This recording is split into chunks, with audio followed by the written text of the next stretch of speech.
सृष्टि के रक्षक तुम्ही हो.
के होगे बस एक तू बुरा कोई नहीं है खास के होगे बस एक तू राजा कोई नहीं है आदर के होगे बस एक तू खुदा कोई नहीं है सिंहासन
हमारे साथ में थे, इसलिए धन्यवाद।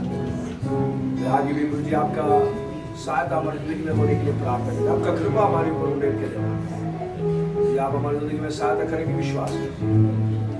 यीशु मसीह के नाम से हम मांगते हैं, आमीन।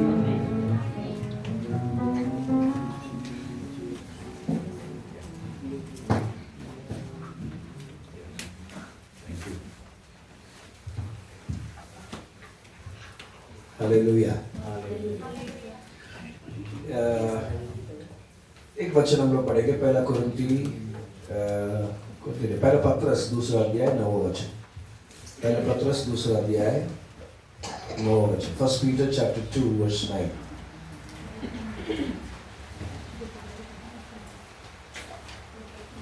First Peter chapter 2 verse 9।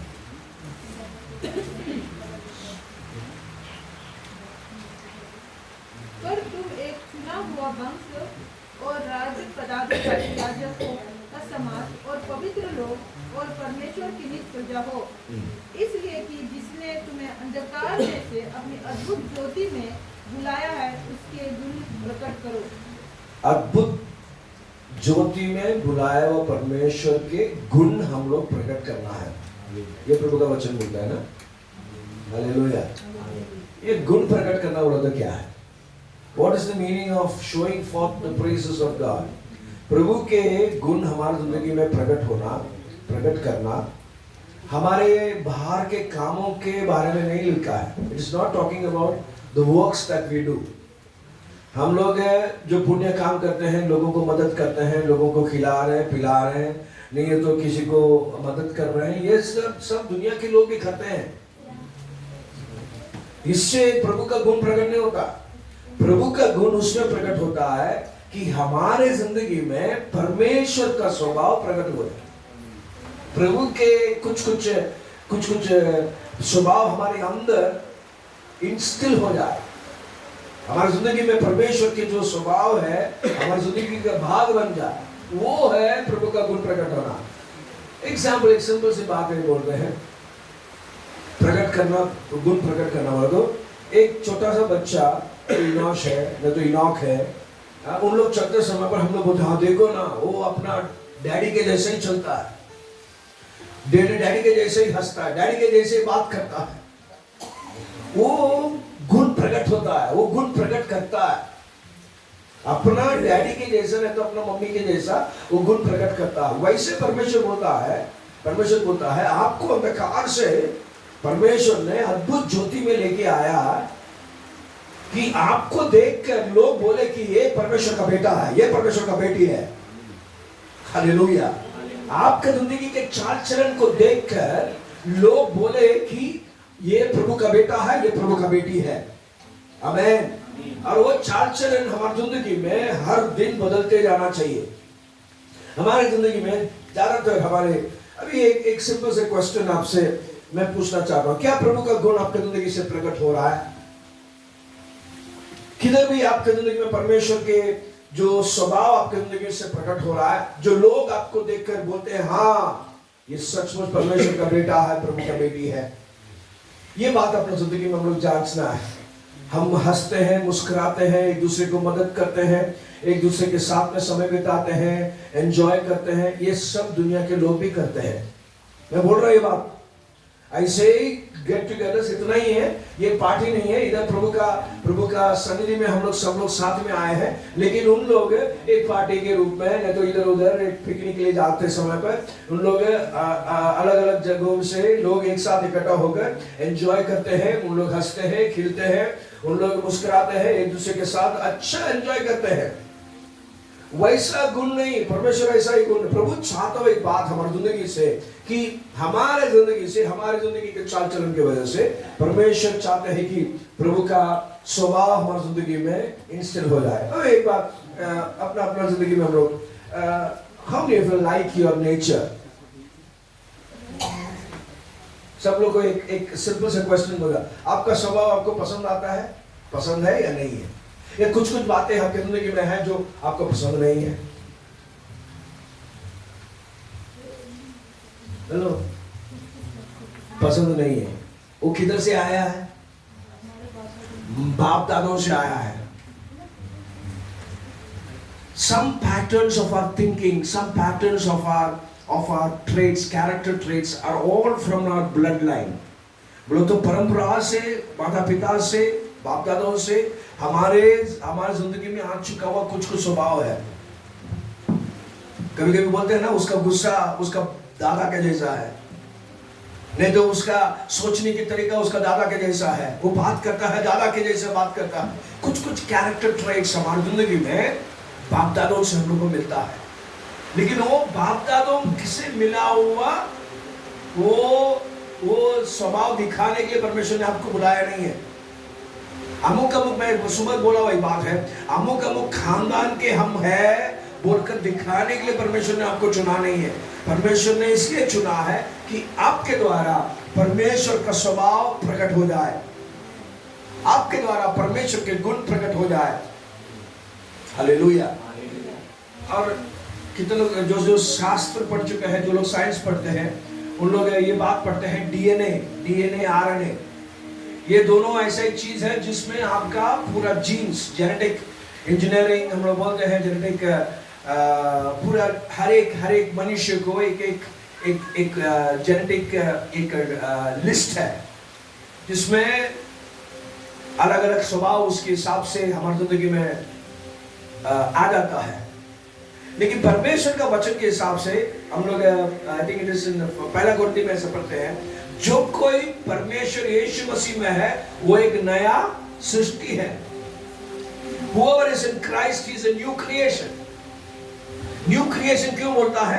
New creation इसलिए बोलता है क्योंकि आपका जेनेटिक कौन से भी खानदान से होने दो, आपका स्वभाव कौन से भी खानदान से होने दो, प्रभु यीशु मसीह के आने के बाद में आपके जिंदगी में एक रूपांतर होता है। आपके अंदर में परमेश्वर के स्वभाव को अंदर डालने के लिए परमेश्वर चाहता है। हालेलुया, आमीन।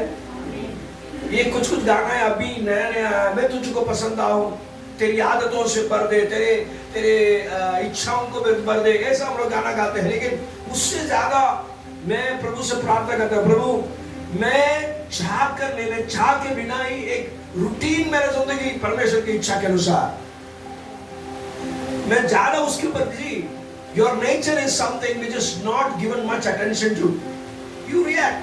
आपको गुस्सा आया, बात किया, आपको अच्छा लगा, हंसा, आपको कुछ पसंद नहीं आया, बोल दिया। This is natural reaction. Let God's nature, प्रभु का जो स्वभाव है, परमेश्वर का जो कैरेक्टर है हमारी जिंदगी में नेचुरल नैसर्गिक तरीके से परमेश्वर का स्वभाव हमारी जिंदगी से प्रकट होने के लिए प्रभु चाहता है। ऐसे काम हमारी जिंदगी में होना जरूरी है। हम लोग चाह कर भी पुराना स्वभाव हमारी जिंदगी में प्रकट नहीं होगा।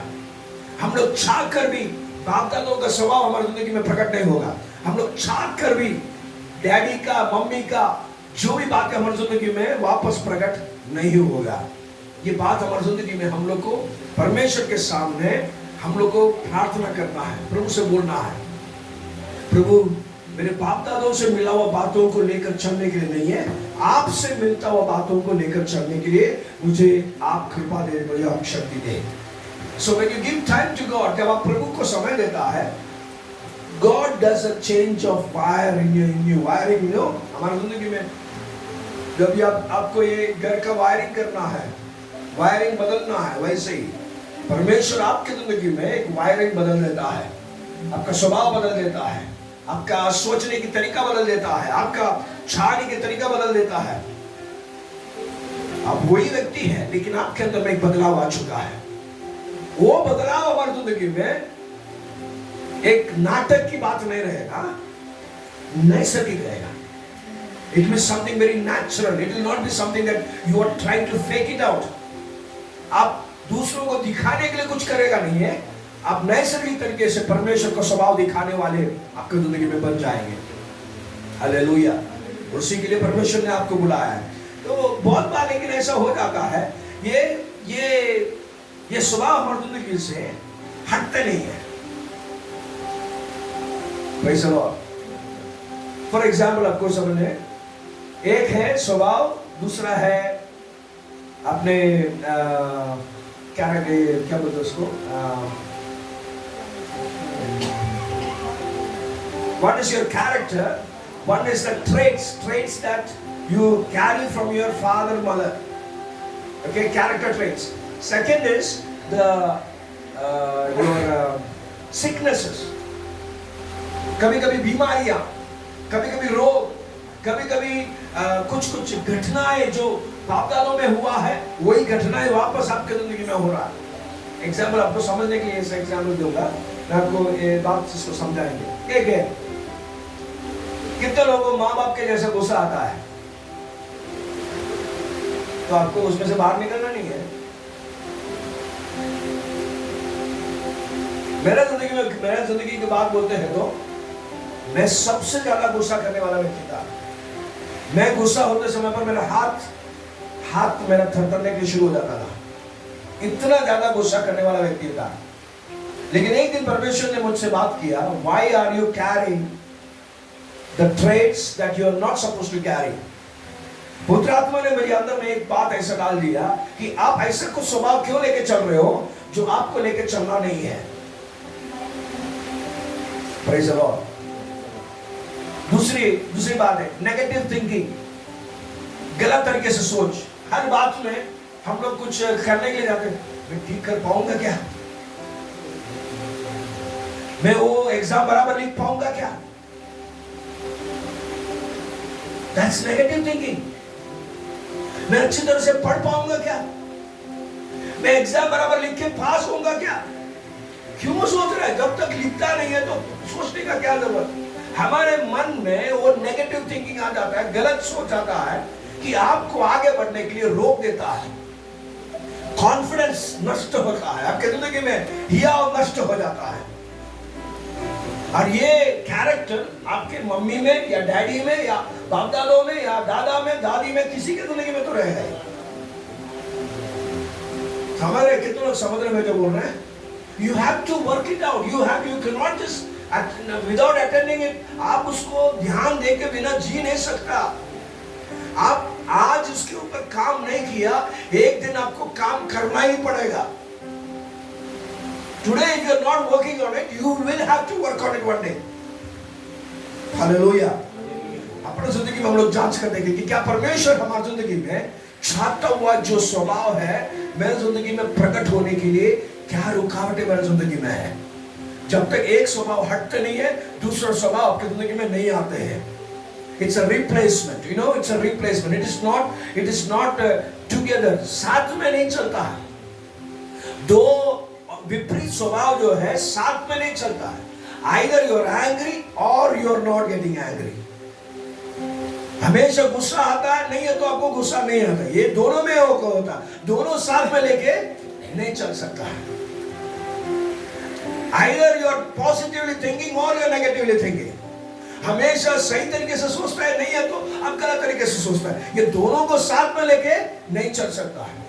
तो नेगेटिव सोच आपके मन में आ रहा है, वापस आपको गलत सोच लगाने के लिए आपके मन में आ रहा है, तो आपको प्रभु से प्रार्थना करना, प्रभु ये सोच मेरा गलत है, मुझे हमेशा आपके जैसा सोच मेरी जिंदगी में आना जरूरी है।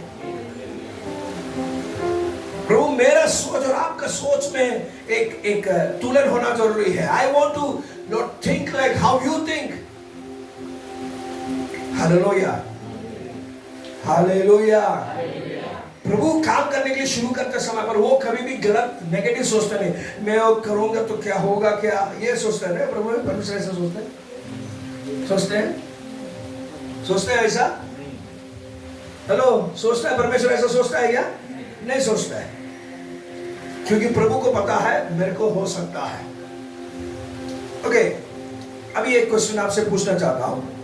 आपसे कुछ ऐसा बात जो आपने कोशिश किया लेकिन नहीं हुआ, ऐसा हुआ है बहुत बार?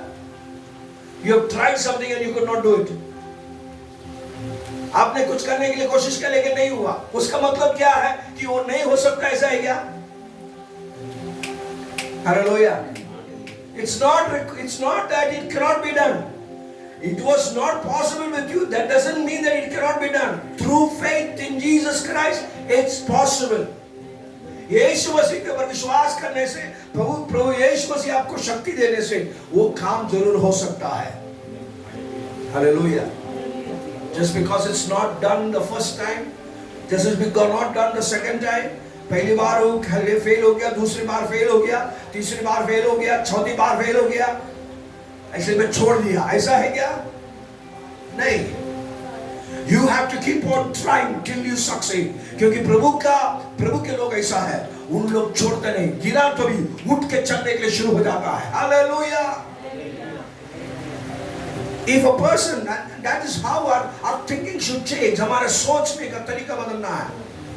मैं गिर सकता हूँ, मैं फेल हो सकता हूँ, मैं कभी-कभी मैं जो चाहता है करने के लिए नहीं हो पा रहा हूँ, लेकिन मैं उधर पड़ा नहीं रहूंगा, मैं उठकर वापस चलने के लिए शुरू करूंगा।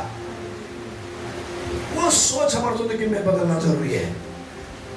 और नहीं हो पा रहा है, समझो इट इज नॉट पॉसिबल, समझो आपसे नहीं हो पा रहा है, आप चाहते हैं लेकिन नहीं हो पा रहा है, तो आपको परमेश्वर से प्रार्थना करना है।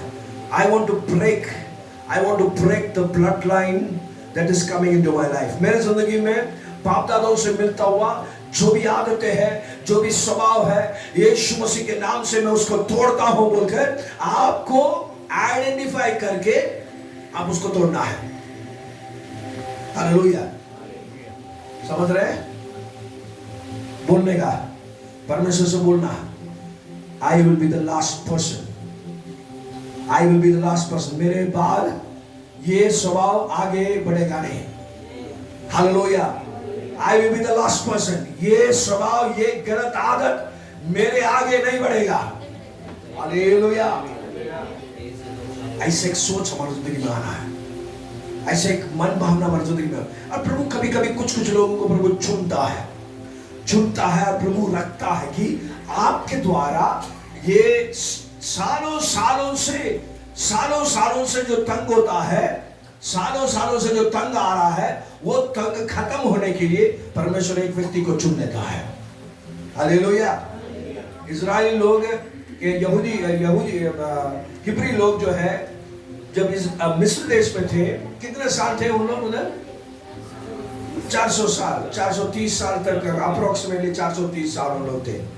430 साल उधर गुलामी का जिंदगी बिता कर उनके मन में ये गुलामी की अवस्था से हटना उनके लिए नामुमकिन था।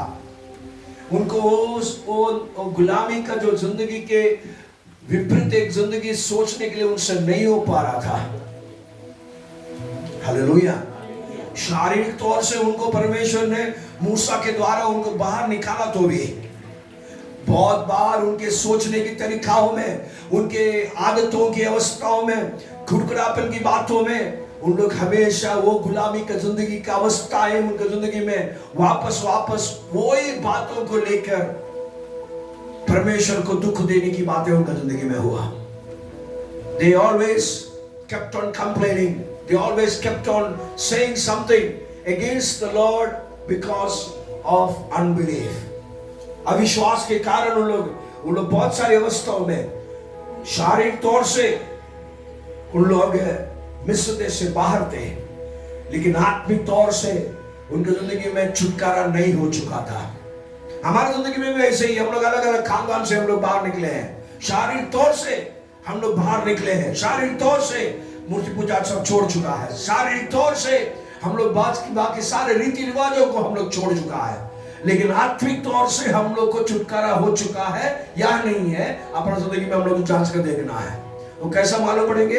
हमारा बात करने का तरीका है, हमारे सोचने की तरीका जो है, हमारा एटीट्यूड्स जो है, वो देखते समय पर हमको ये पता चलता है, हम लोग को बाप दादाओं से, नहीं तो हम लोग को परंपरा से, हमारे रीति रिवाजों के हिसाब से जीवन बिताते समय पर जो स्वभाव था, अभी भी वो स्वभाव मेरे जिंदगी में है कि नहीं है, ये अपनी जिंदगी में हम लोग को जांच कर देखना है। Am I carrying something? कुछ बातें मैं लेके चलता है क्या? हम लोग पढ़ेंगे, प्रभु का वचन से पढ़ेंगे। Exodus 34:7, निर्गमन का पुस्तक उसका 34वां अध्याय उसका 7वां वचन। निर्गमन का पुस्तक 34वां अध्याय उसका 7वां वचन।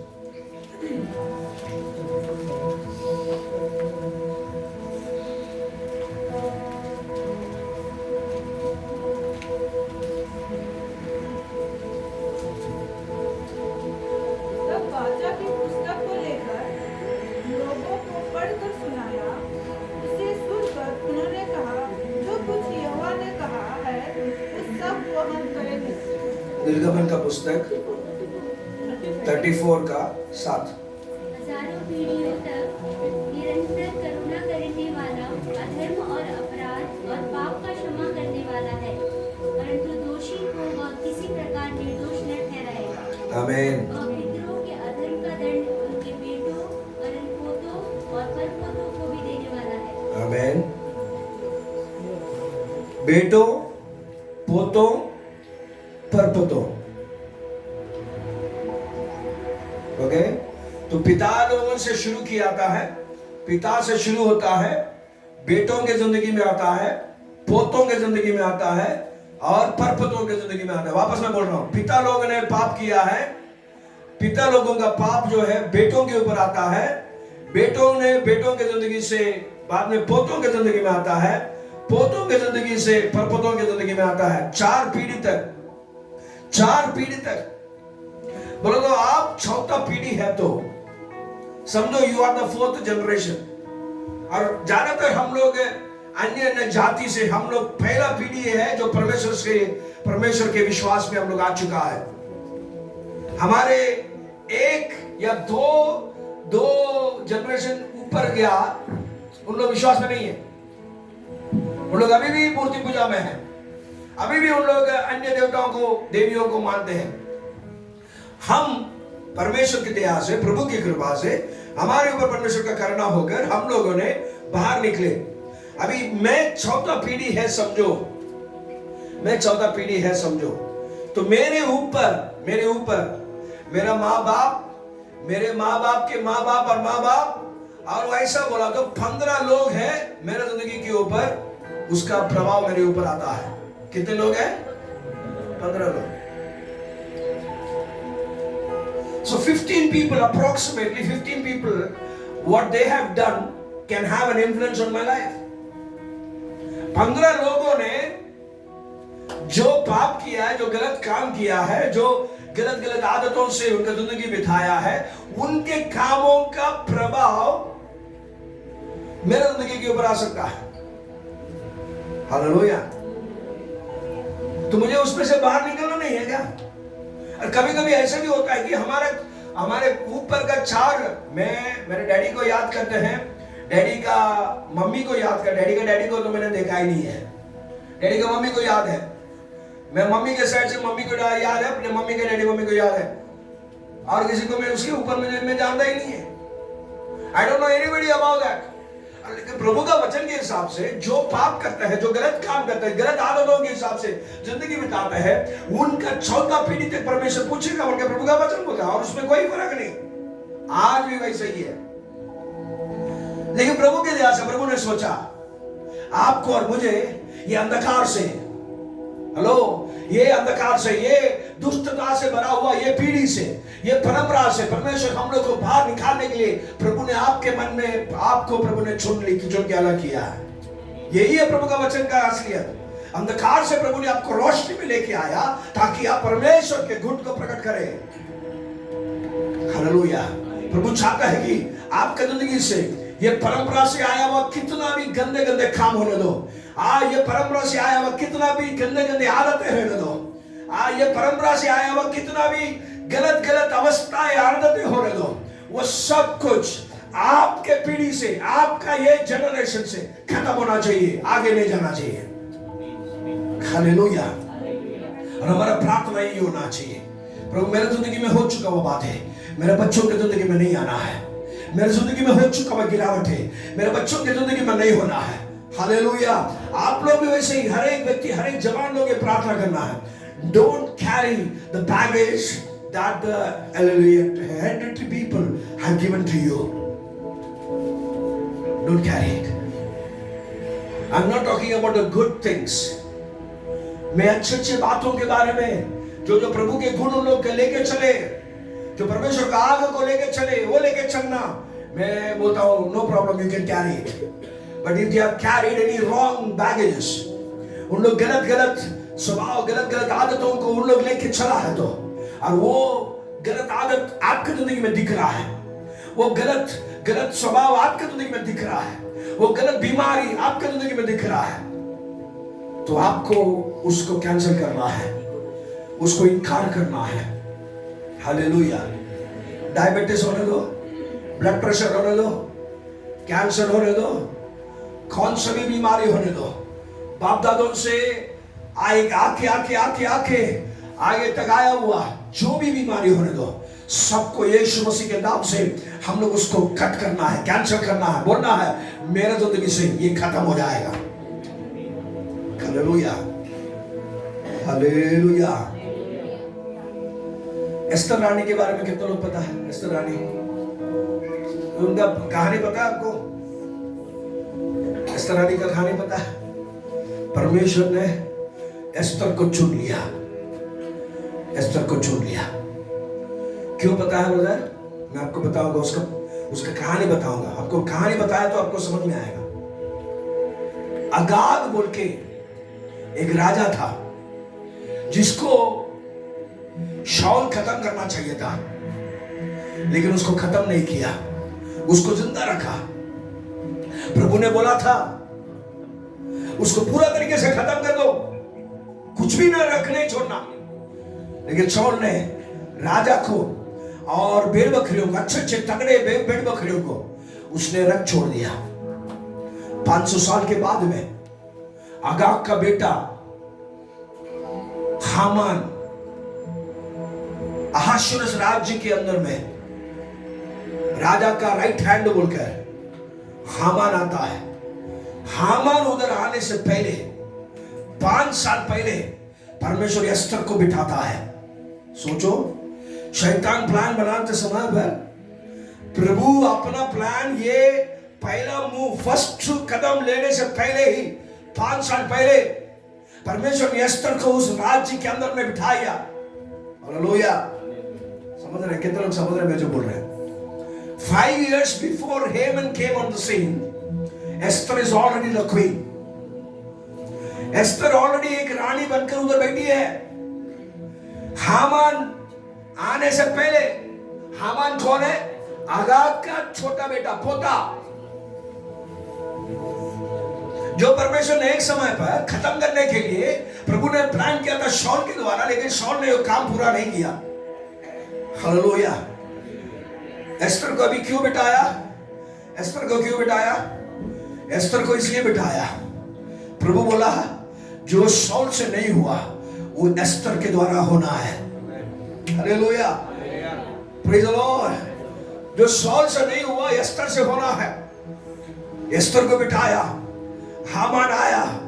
हामान अलग अलग प्लान बना रहे हैं, यहूदियों को खत्म करने के लिए प्लान बना रहे हैं।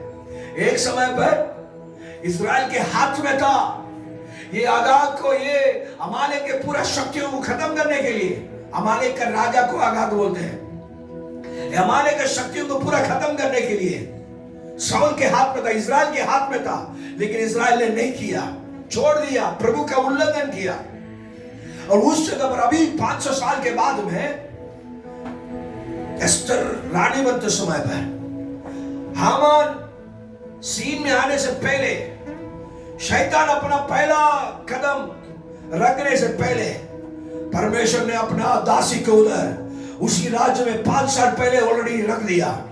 रखने का कारण परमेश्वर बोलता है, प्रभु अपने मन में सोचता है, मैं इसको अंधकार से ज्योति में इसलिए लेके आया, इसको एक पदवी दिया, राज्य की पदारी बना दिया, आपका खुद निज प्रजा बना दिया, आपको एक खास जन बोल के, चुना हुआ वंश बोलकर, राज्य की पदारी बनकर, हालेलुया, आपको चुनकर अंधकार से रोशनी में प्रभु ने लेके आया।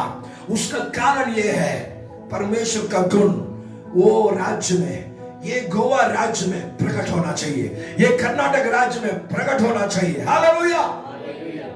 इसीलिए प्रभु ने किया, एस्तर रानी को बिठाया। प्रभु ने सोचा कि जो शाऊल खत्म नहीं कर पाया, एस्तर के द्वारा खत्म होना चाहिए। लेकिन जो हो रहा है एस्तर को कुछ पता ही नहीं है। याद रखना इस बात को, जो हो रहा है एस्तर को पता ही नहीं है। जो उसके विरुद्ध में काम चल रहा है एस्तर को पता ही नहीं है। इसलिए हम लोग को बात समझना बहुत जरूरी है। If you don't give attention to small details, Satan will take advantage of you.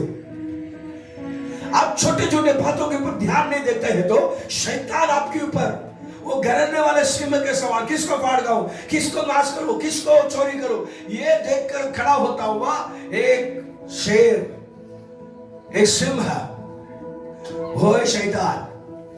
गरजने वाले सिंह के समान ढूंढते फिरते रहता है किसको फाड़ खाए बोलकर। और ये एस्तर को पता ही नहीं है, हामान ऐसा प्लान बना रहा है, योजनाएं बना रहे हैं यहूदियों को खत्म करने के लिए, खत्म करने के लिए, नाश करने के लिए। मुर्दकाई को फांसी पे चढ़ाने के लिए उसने फांसी के चढ़ाने के लिए एक बड़ा खंबा भी खड़ा कर दिया। हालेलुया। खंबा खड़ा करते समय पर मुर्दकाई एस्तर को बोलता हुआ एक बात है, तुम इस समय पर चुप रहते हैं तो परमेश्वर और किसी के द्वारा इजरायली लोग, यहूदी लोगों के लिए छुटकारा लेके आएगा। हालेलुया। लेकिन तुम और तुम्हारा घराना पूरा तरीके से नाश होगा। ये मुर्दकाई एस्तर को बोलता है। तभी एस्तर को पता चलता है, तभी एस्तर को पता चला रहा है मैं क्या सोच का बैठा है, मैं राज्य में हूं, मुझे पता ही नहीं, ऐसे कुछ बातें चल रहा बोलकर पता ही नहीं।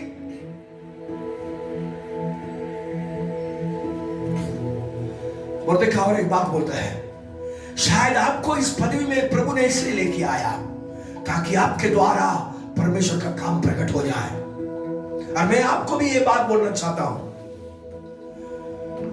आपको परमेश्वर ने चुनकर अलग करने का कारण, आपके खानदान में आपका पीढ़ी तक जो नष्ट करने के लिए, नाश करने के लिए आया वो अंधकार की शक्तियां, वो आपका पीढ़ी से खत्म होना चाहिए। हालेलुया।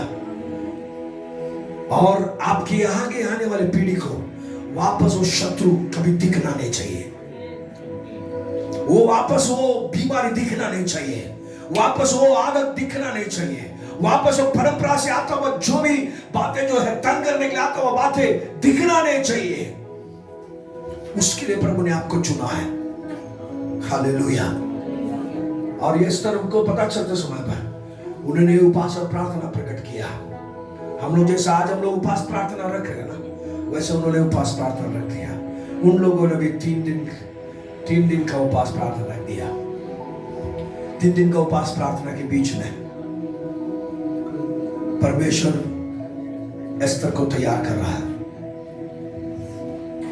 एस्तर को तैयार किस लिए कर रहा है? राजा का दिल को बदलने के लिए, हामान का योजनाएं को खत्म करने के लिए। 2 बातें हो रहा है। एक, एस्तर को जब तक राजा का अनुग्रह नहीं मिलता तब तक एस्तर कुछ नहीं कर सकती। आपको और मुझे परमेश्वर का अनुग्रह जब तक नहीं मिलता, हम शैतान के विरुद्ध में कुछ नहीं कर सकता। प्रभु ने हम लोग का अभिषेक किया, परमेश्वर ने हम लोग का अभिषेक करके हम लोग को नियुक्त किया है। एक एक जगह पर प्रभु ने हम लोग को खड़ा किया है। अब प्रभु चाहता हो एक बात है, हम उपास करते, प्रार्थना करते समय पर हमारा प्रार्थना यही होना है, प्रभु ये मेरा जिंदगी तक, मेरा इस पीढ़ी तक जो जो बातें हमारे परिवार को तंग किया है, पैसा का बात होने दो। हेलो, कितना लोग पैसा का कमी महसूस किया है? ऐसा ऐसा आप लोग बैठा है जैसा कि आपके जिंदगी में कोई तकलीफ आया है ही नहीं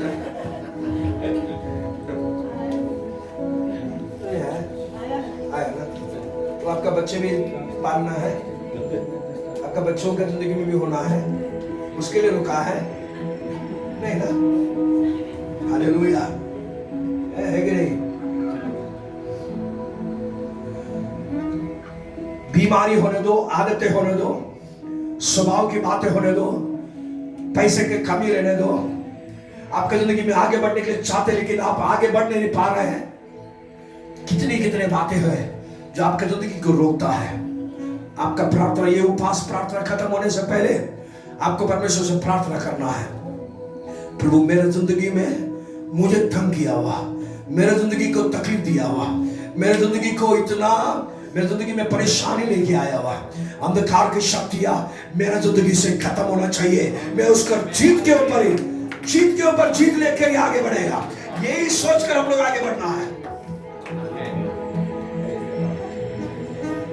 हम ये बोलना है मेरा जिंदगी से खत्म हो जाएगा, मेरा जिंदगी से खत्म हो जाएगा। कितने लोग इस बात बोलता है मेरा जिंदगी से खत्म हो जाएगा, आगे बढ़ेगा नहीं, आगे बढ़ेगा नहीं है, आगे बढ़ेगा नहीं, मेरा पीढ़ी के ऊपर बढ़ेगा नहीं है, मेरे बच्चों की जिंदगी में नहीं होगा, हालेलुया, आगे बढ़ेगा नहीं। इसको काटना है। और जो जिनका माँ बाप नहीं है उनको आपको ये प्रार्थना करना, प्रभु मेरा माँ बाप की जिंदगी में देखता हुआ जो भी बातें हैं मेरे जिंदगी में नहीं आएगा। Hallelujah. Otherwise you will keep on carrying it. नहीं है तो आप लेके चलते रहेंगे और पता ही नहीं कि ये परंपरा की वजह से है, आपकी जिंदगी में पीढ़ी पीढ़ी से हम लोग को ये महसूस करने के लिए आया है, पता ही नहीं चलेगा। उसको काटना है। हालेलुया। प्रभु यीशु मसीह का क्रूस का मृत्यु के द्वारा सारे श्राप हट जाता है। हेलो, सारे श्राप हट जाता है। कितने लोग विश्वास करते हैं मैं प्रभु का आशीष में हूं, प्रभु का अनुग्रह में हूं। ज्यादातर लोग आपको श्राप कभी देता है पता है आपको?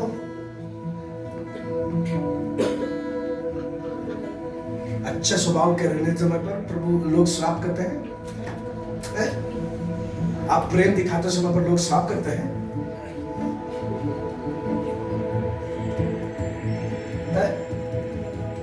आप किसी को कुछ आइसक्रीम खिलाए तभी आपको श्राप देते हैं। पेट भर के उनको खाना खिलाए आपको श्राप देते हैं। आपको श्राप देता हुआ समय में बता रहा हूं, जिस तरीके से आप बर्ताव करना नहीं चाहिए था बर्ताव किया, उधर श्राप देता है। पहाड़ पड़ो बोलते हम लोग। हमारे उधर गोवा में बोलता हुआ बात है, तू कभी सुधरेगा नहीं। मैं हमेशा प्रभु से प्रार्थना करता हूँ। बाद में ये इन बातों के ऊपर मैं ज्यादा सोचता नहीं था। मेरे डैडी का मृत्यु के बाद में ये सारे बातों के बारे में सोचने के लिए शुरू किया। प्रभु का वचन में कितने बार ब्लेसिंग के बारे में लिखा है? How many times? And just wild guess. जो वाइल्ड गेस करते हैं ना उनको एक चॉकलेट दूंगा। बोलो, wild guess. How many times the word bless is written in the Bible? No looking in Google.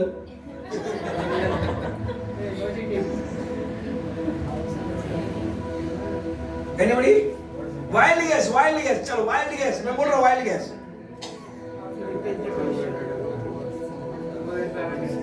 हाँ? अरे वेरी गुड रहे। 600 times approximately 600 बार। और उसके करीबन उतना ही एक 300-400 बार श्राप के बारे में लिखा है। लेकिन परमेश्वर बोलता है कि आप अनुग्रह से ऊपर अनुग्रह प्राप्त करके आगे बढ़ेंगे। बल्कि प्रभु का वचन हमारी जिंदगी के बारे में बोलते समय पर हमारी जिंदगी में हम लोग महसूस करता हुआ बातें, श्राप के ऊपर श्राप की बातें महसूस होता है। और वो क्यों हो रहा है? क्योंकि हमारी जिंदगी में जो स्वभाव में बदलाव आना है, हमारी जिंदगी में जो गुण हमारी जिंदगी में परमेश्वर का गुण आना है, वो गुण हमारी जिंदगी में प्रकट नहीं हुआ है। इसके वजह से श्राप हमारी जिंदगी में काम करता है। Hallelujah. There is no curse without a cause. समझ में आया? कोई भी श्राप बिना कोई कारण आपकी जिंदगी में काम नहीं करेगा। Hallelujah. कारण है तो पक्का वो श्राप आपकी जिंदगी में काम करेगा। और कारण क्या है? हमारा गंदे आदत, हमारा गलत स्वभाव, हमारा गलत तरीके से मुंह इस्तेमाल करना, हमारा गलत तरीके से देखना सुनना, हमारा गलत तरीके से लोगों के साथ बर्ताव करना, ये सब कारण है ये श्राप हमारी जिंदगी में काम करना। Hallelujah, hallelujah. कितने लोग मेरे साथ में हैं? मुझे पता है किधर ना किधर ये लग रहा है, किधर ना किधर मैं ये प्लान नहीं किया था। मैं सच बोल रहा हूँ, ये वचन जो आज मैं ये ले रहा हूँ मैंने प्लान नहीं किया था, लेकिन प्रभु की आत्मा ने बोला ये आपको छूना जरूरी है। सब लोग उपास में हैं। हालेलुया। मेरी जिंदगी से ये श्राप खत्म होना चाहिए। मेरे जिंदगी से ये सारे बंधन टूटना चाहिए। मेरे जिंदगी से ये सारे बातें, I would be the last person. मेरे जिंदगी में जितना मैंने अनुभव किया वो आखिरी व्यक्ति मैं रहूंगा, इसके आगे नहीं जाऊंगा। हालेलुया। कितना लोग ऐसा चाहते हैं कि आपके बच्चे वही तकलीफ और वही मुसीबत जो आप महसूस किया, वही तकलीफ मुसीबत से उन लोग भी जाना है बोल के कितने लोग चाहते हैं? कोई नहीं चाहेगा, लेकिन हम लोग कुछ करते नहीं उसके लिए। करना ये है, हमको करना ये है, प्रभु आपने मुझे बदल के लेना, मेरे जिंदगी से ये श्राप टूटना है। Hallelujah. The curse does not get carried forward when there is a break from your bloodline. ये श्राप जो है आपके जिंदगी में आगे बढ़ेगा नहीं जब तक ये ब्लड लाइन से जो बातें जो है उसको ब्रेक करता है। और वो ब्रेक तभी होता है यीशु मसीह का क्रूस का मृत्यु आपके जिंदगी के लिए जब तक लाइव हो जाता है। लाइव बोला तो आपके लिए एग्जाम्पल दूंगा, आपको समझने एग्जाम्पल दूंगा। कौन सा साबुन इस्तेमाल करते हैं विष्णु? साबुन रे, साबुन का नाम इमाम कौन सा है? संतूर। ओके, संतूर बोला। ये संतूर साबुन आपके नजदीक में है, मैंने नजदीक रखा है ये संतूर का साबुन। मैं क्लीन होगा, साबुन मेरे साथ में है, क्लीन होगा। पानी मेरे साथ में है, क्लीन होगा। जब तक वो साबुन को लेके पानी के साथ में मिला के उसको मैं अप्लाई नहीं करूंगा, मेरी जिंदगी में मैं इस्तेमाल नहीं करूंगा, तब तक मैं साफ नहीं होगा। उसी तरीके से यीशु मसीह क्रूस का मृत्यु, प्रभु यीशु मसीह किसके लिए मरा है? हमारे लिए बोले तो पूरा दुनिया के लिए ना। सबको उसका फायदा होता है क्या? पूरा दुनिया के लिए फायदा होता है? नहीं होता है। हम लोगों को कभी कभी फायदा, जो बातों में हम लोगों ने विश्वास किया है उन बातों में वो क्रूस का मृत्यु का शक्ति हमारी जिंदगी में प्रकट हो चुका है। Where you have not applied it, it has not worked. जिधर आपने काम नहीं किया, उसको इस्तेमाल नहीं किया, उधर काम नहीं हुआ है। आपको परमेश्वर को बोलना, प्रभु आप पहले श्राप बन गया मुझे आशीष देने के लिए। You have become a curse for me so that I might enter into the blessing. Hallelujah. कितने लोग मेरे साथ में हैं? हालेलुया। और वो कन्फेस करके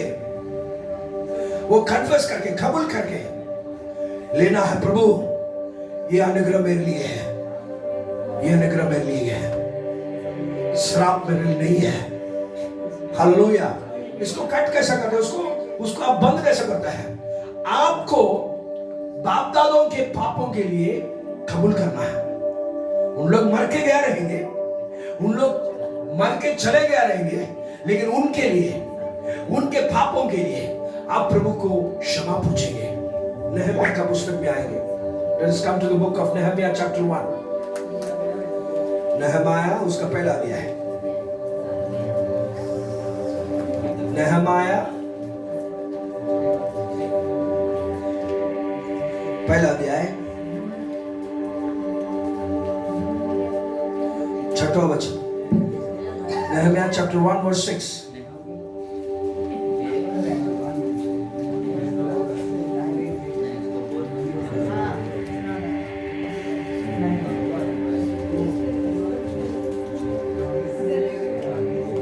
पढ़िए।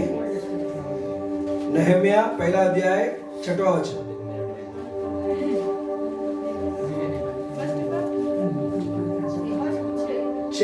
छठवां वचन।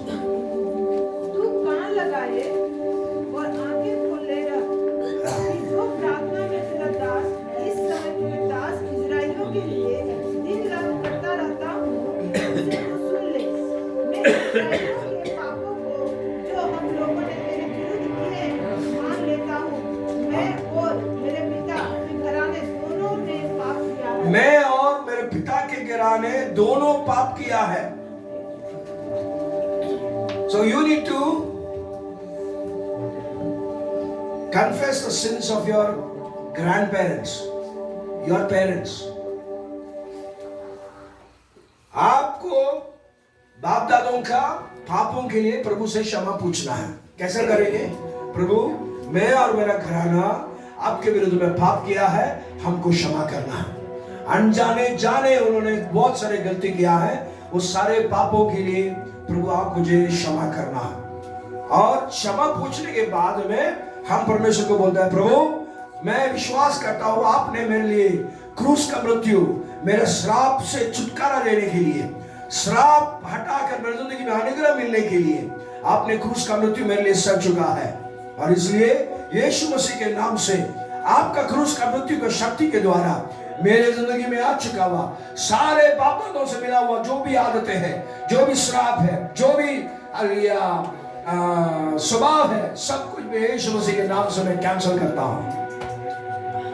हालेलुया। ये करना जरूरी है। ज्यादातर ये लोग सिखाते नहीं है, इसलिए मैं बोल रहा हूं आपको, you have to do it. Hello, नहीं है तो सालों सालों तक हम लड़ाई करते रहेंगे। Hallelujah, thank you Lord. So it's very important. Why, you know? Because sometimes I tell my children, मेरे बच्चों को कभी कभी बोलते हैं, हमारी जिंदगी में जो हो चुका हुआ गिरावट आपकी जिंदगी में नहीं होना चाहिए। हमारी जिंदगी में हो चुका हुआ जो भी बातें हैं, जो भी गलतियां हैं, वापस उनकी जिंदगी में नहीं होना चाहिए। ये हम लोग बोलते हैं, लेकिन सिर्फ बोलने से नहीं है। ये श्राप जिंदगी से पूरा तरीके से टूटना है, खत्म हो जाना है। Hallelujah, hallelujah. What is the sign that you are carrying a curse? क्या चिन्ह है? आप प्रभु श्राप लेके चलते हैं बोल के क्या चिन्ह है पता है आपको? कितना लोगों को पता है? चिन्ह बोला तो साइन बोलो तो कैसा मालूम पड़ेगी कि आपकी जिंदगी में श्राप चल रहा है कि नहीं चल रहा है? एक है रिपीटेड बाप दादों से मिला हुआ, बोलो तो एग्जाम्पल मैं आपको बताऊं, मेरे जिंदगी की बात बोल रहा हूं तो आपको समझ में आएगा। मेरे डैडी का मम्मी को आस्मा था, मेरे डैडी को आस्मा था, मुझे भी आस्मा था। Okay, it's a hereditary sickness. आपको उसको कैंसिल करना है। 2009 तक मैं आस्मा का प्रॉब्लम से बहुत तकलीफ उठाया, और वो इतना ही नहीं कि मैं उसके लिए कुछ किया, बचपन से ही मेरा जिंदगी में आस्मा का प्रॉब्लम था, श्वास लेने में दिक्कत हो रहा था। 2009 में परमेश्वर के सामने मैंने एक निर्णय लेकर प्रभु का सेवकाई के लिए बाहर निकलते समय पर, उस समय पर परमेश्वर से बोला हुआ एक बात है, प्रभु मैं ये आस्मा के प्रॉब्लम से, ये आस्मा का बीमारी से मैं किसी के लिए जाके मैं प्रार्थना नहीं करूंगा। हालेलुया। मेरी जिंदगी से ये खत्म होना चाहिए। मैं बाप दादों से लेके आता हुआ ये बीमारी को मैं लेके नहीं आता हूं, मैं लेके नहीं चलना चाहता हूं। मैं उधर में कैंसिल कर दिया। 2009 में पहली बार बिना कोई इनहेलर, बिना कोई मेडिसिन मेरे को पूरा तरीके से परमेश्वर ने चंगा किया। ज्यादा कुछ बड़ा चौड़ा उपवास कुछ भी नहीं किया, इतना ही मैंने कबूल किया। बाप दादों से आया हुआ कोई भी बीमारी मेरे जिंदगी में काम नहीं करना चाहिए। Hallelujah, hallelujah, praise the Lord. ऐसे एक बात है, repeated sicknesses, repeated marriage failures. Marriage failure पता है आपको? मैरिज फेलियर बोला तो डाइवोर्स। बट दादा के जिंदगी में भी डाइवोर्स था, आपके पिता के जिंदगी में भी डाइवोर्स था, बाद में आपके जिंदगी में भी थोड़ा कुछ उसका प्रभाव दिख रहा है, आपके परिवार में तुतु में ज्यादा हो रहा है। तो पक्का याद रखना, वो अंधकार का शक्ति आपके जिंदगी से, आपकी जिंदगी में परंपरा से आ रहा है।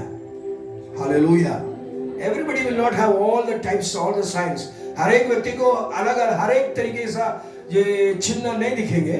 कुछ चिन्ह, एक चिन्ह आपकी जिंदगी में है तो और किसी की जिंदगी में और कोई चिन्ह रहेगा। लेकिन एक बात पक्का है, आपकी जिंदगी में परमेश्वर की सन्निधि में समर्पण करना। रिपीटेड एक्सीडेंट वापस हो रहा है आपकी जिंदगी में, एक श्राप का एक चिन्ह है।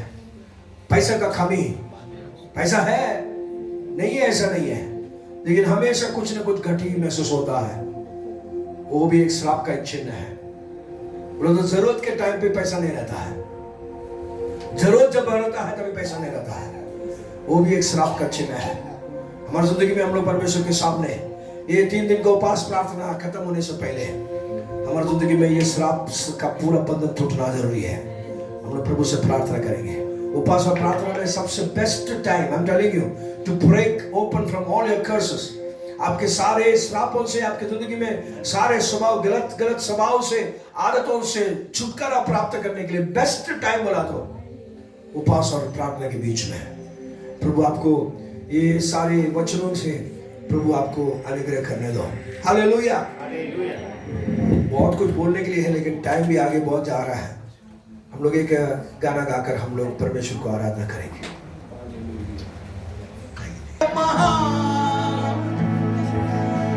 तेरी जय, तेरी जय, तेरी जय, यीशु तू है महान। तेरी जय, तेरी जय, तेरी जय, फिर तू आया मेरे जीवन में, लेके खुशियाँ, लेके प्यार। तू जो आया मेरे जीवन में, लेके खुशियाँ, लेके प्यार। यीशु तू है महान। तेरी जय, तेरी जय, तेरी जय, यीशु तू है महान। तेरी जय, तेरी जय, तेरी जय, तू जो आया मेरे जीवन में, लेके खुशियाँ, लेके प्यार। तू जो आया मेरे जीवन में, लेके खुशियाँ, लेके प्यार। मैं पापों में डूबा, ऐसा डूबा, ऐसा डूबा, आँखों में थे आंसू, सबने छोड़ा, सबने छोड़ा। मैं पापों में डूबा, ऐसा डूबा, ऐसा डूबा, आँखों में थे आंसू, सबने छोड़ा, सबने छोड़ा। पर तू आया मेरे जीवन में, लेके खुशियाँ, लेके प्यार। पर तू आया मेरे जीवन में, लेके खुशियाँ, लेके प्यार। मिलकर गाए। यीशु तू है महान। तेरी जय, तेरी जय, तेरी जय, यीशु तू है महान। तेरी जय, तेरी जय, तेरी जय, तू आया मेरे जीवन में, लेके खुशियाँ, लेके प्यार। तू जो आया लेके खुशियाँ लेके आ। प्यारे प्रभु आपके सन्निधान